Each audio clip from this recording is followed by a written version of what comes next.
Well, here I am again, folks. Second day in a row this week.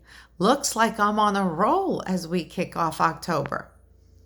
So just this morning, once again, I heard on Fox News about how now even the Demobats, oh, I'm sorry, I meant to say Democrats. You know, the very same people who have caused let me emphasize the word all, our problems, including high inflation, high price of gas, high cost of living, high cost of labor, high cost of goods and services, and certainly the border crisis. Now, even they are complaining. Complaining about what, you may ask? Didn't they put these policies in place? Well, they're not complaining so much about the high cost of living or goods and services, primarily because they personally remain mostly unaffected by it all. But they are now complaining about the border situation. Really?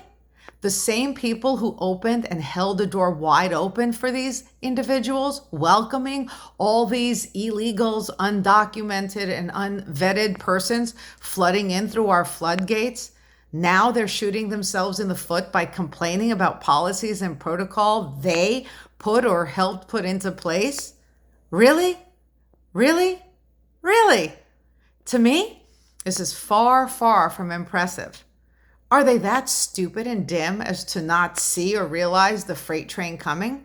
Or do they believe we are that stupid and dim to believe they were not smart enough to see the freight train coming? Look, just because they wanted to secure votes, they went about destroying our communities, our neighborhoods, our cities, entire states, as well as our entire nation, making us the laughingstock. Let's talk about things you and I may want. We may all want more money, a better home, and a new car. But most of us, or at least I would hope most of us, if not all of us, would not seriously contemplate or consider robbing a bank just to get something we may want. But that is exactly the parallel of what these power-hungry politicians have done to us in our own neighborhoods, in our own communities, in our own towns, in our own states, in our own country, and all for their benefit. Am I angry at the politicians and the political powers that be? Well, to be honest, and to a large degree, yes. But if I'm to be honest, to a large extent, no. Why no? Well, because a snake is a snake. And since we all know that politicians, or at least the vast majority of them, are snake and or snake oil salesmen and women, we should neither be upset, shocked, or surprised. Who am I personally upset with? Well, I thought about this, and I'm upset with myself, you, and we, the people in general. How so and why so? Well, because when you stop to think about it, we the people, continue to drink the proverbial Kool-Aid, even after we know explicitly and specifically what happened with Jim Jones and Jonestown. If we don't learn from history, we're bound to repeat it.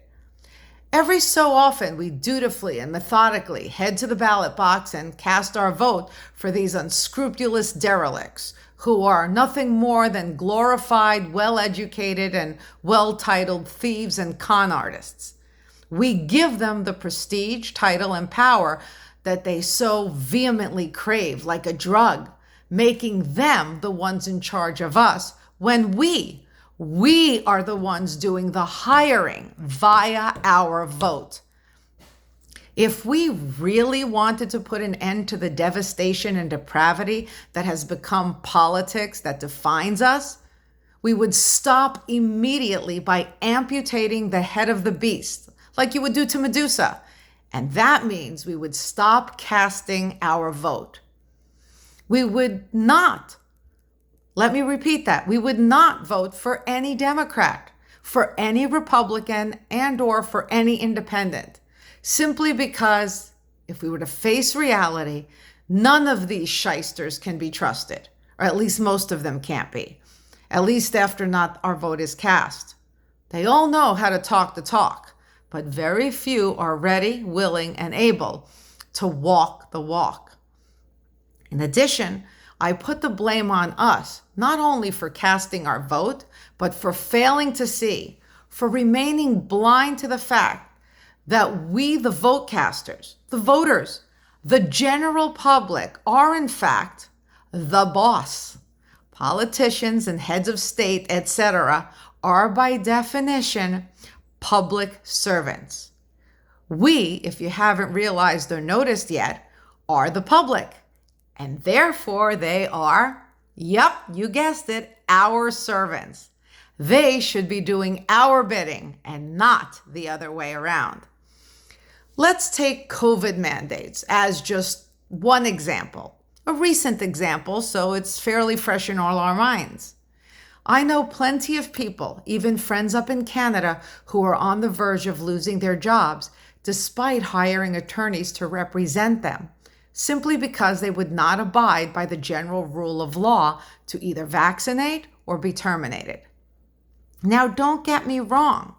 While I fully and thoroughly understand, and in fact concur, that every home, every community, every state, every nation, every business, etc., must, let me emphasize the word must, with a capital M, capital U, capital S, capital T, must have rules and regulations. Why? In order to maintain law and order and to set the standards and the guidelines for people, employees, etc. These same guidelines that are put in place for the benefit of the people or company or state or nation, not as a means by which to oppress the people. And yet many, unless they kowtow to the insane ideologies and mandates of those in charge, are at risk of losing their livelihoods, even if it goes against their better judgment, and potentially impose on their health and or their lives. Now, let's take a step back and compare the government to how most households are run. Rules and regulations, otherwise known as laws in the country, are established by the parents in a household, by the guardians, etc. But these rules and regulations must be in the best interest of the child. Can disciplining a child be disadvantageous? Sure, discipline is advantageous to set a standard so that the child knows not to cross certain boundaries or certain lines. But you can't punish the child by grabbing a bat and pummeling the child or threaten to lock him or her in the basement. Those standards are way too extreme. And that's exactly what our government, in fact, governments in general, have done and continue to do to us. However, unlike our children who had no choice in who their parents or their families are or would be, when it comes to politicians, the people in power, we the people did have a choice. And therefore we made them by the power of our vote, our leaders, our guardians, etc. Because of, again, let me emphasize, our choice, our decision, and our vote. So they are there for our benefit. And like I've said, not for theirs. The tail has for way, way, way too long been wagging the dog, if you want my opinion and my 2 cents. So how do we stop it? As Kathy Hochul of New York just recently said, despite being a major player and part of the problem, a solution takes about all of 5 minutes. Though I'm not going to merely suggest we reform our immigration laws or that we shut down our border, which is a start.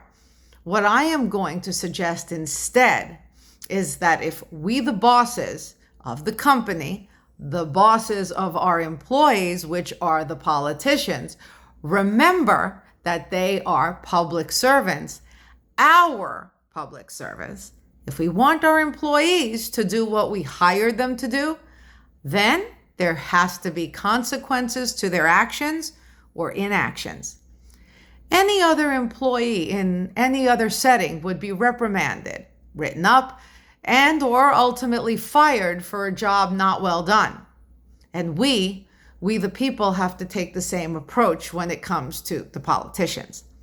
This does not merely mean that we stop going to the ballot box, which is, by the way, a good beginning. But we, the people, have to become united, a united front, so that we go about ensuring that our agenda, not theirs, is the one that is being put in place, that they are doing our bidding rather than us doing theirs.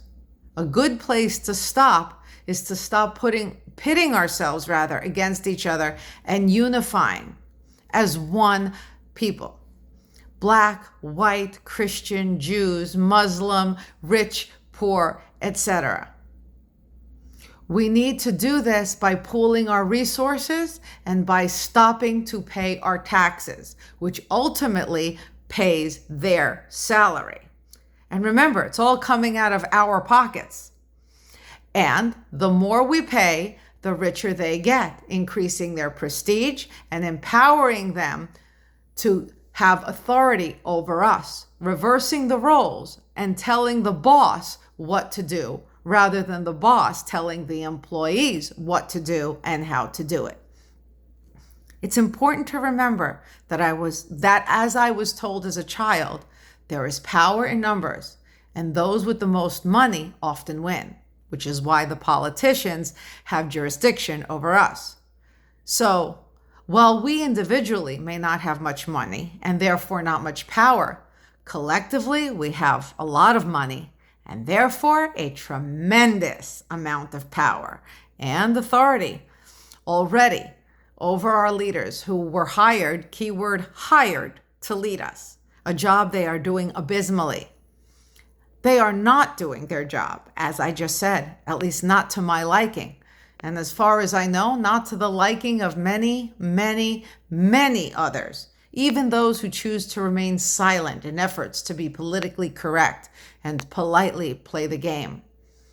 Like true bosses, we the people need to stop paying the employee who fails to show up for work, who fails to live up to our expectation, who does not do his or her job, and who is not meeting our expectations. Put a complete stop to the outrageously exorbitant, unjustifiable taxes most of us pay for services that are abysmal and below the standard, including paying for public schools that are full of lunatic left indoctrinators rather than committed mentors and educators.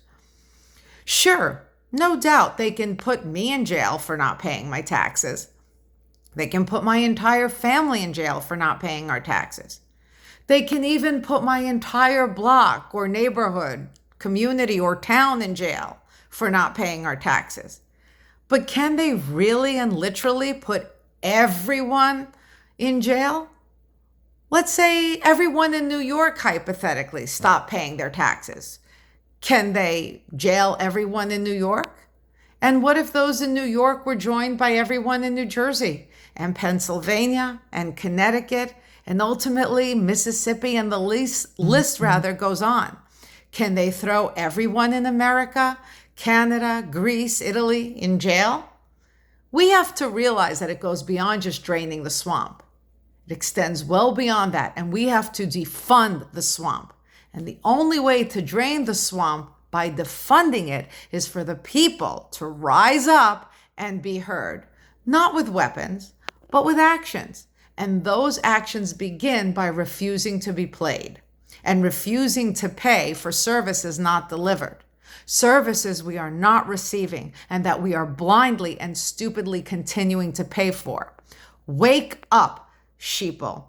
It's important to remember that the power of the pen is mightier than the sword. We need to take our nation back with a so-called revolution, a peaceful revolution, using the power of the pen, the power of the ballot box, and the power of the purse to just say no.